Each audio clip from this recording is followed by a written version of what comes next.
Og may gabi ka na to diha mga idol, alas 11 sa gabi ka na idol nga nakuha na kong alimango og diha nakita inyo duha ka alimango og napay isa nga dako kayo mga idol.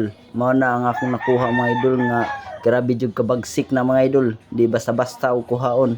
Mao nang ako diha mga idol nagpanagana pug ko kay grabing kusgana niya og mapaakan ka lisod jud kabuhian na mga idol, sigurong malata jud yung kamot. O diha mga idol akong gibuhian kay nahadlok ko kaisog sa alimango kay kusgan pug kay diha mga idol. O diha mga idol ako nang gibangan pero naglisod gihapon ko tungod sa kakusgas alimango. Nagpanagana pug ko ana og mapakan.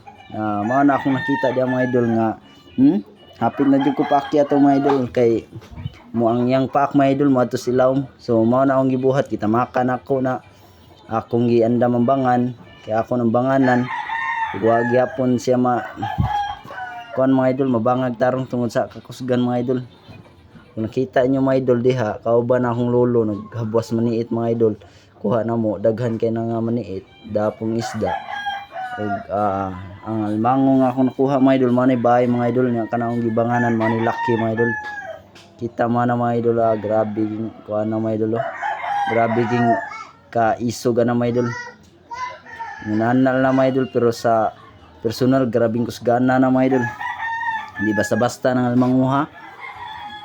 Kung nakita dyan yung mga idol, nag-ilis yung bangan niya baga mga idol kay nagpanagana mong gud bangan niya akong ibangan mga idol kay kuyog bugtuon ra niya mga idol. O diha nakita ninyo nga ang bangan niya akong gibangan sa alimango lig-on og dako na.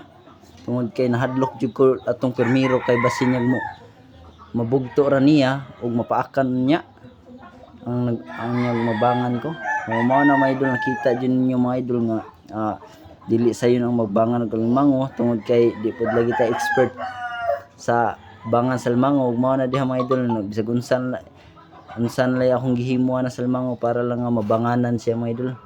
Ipanundog na lang ako sa lambay mga idol ug bangan tungod kay wa ta ko kamuhas bangan sa alimango. Ug diha mga idol nakita ninyo nga murag nabanganan na gyud siya. Ug ako grabe na kong pangusog anak kay mangusog man po ng alimango mga idol. Ug diha mga idol nakita na to nga alimango na nahuman na gisag bangan ug ako nang itiwas og paak. Ug diha mga idol ako nang paakon diha ang bangan tungod kay di na nato pwede tas-on ang bangan niya kay ibaligya man nato mga idol. Ug diha mga idol nakita inyo na human nagbangan ng tulo. Mao din siya bahay mga idol kana bahay na siya, bahay ng alimango gamay. Ug kanang sa mga idol bahay po na siya manay para sa laki mga idol.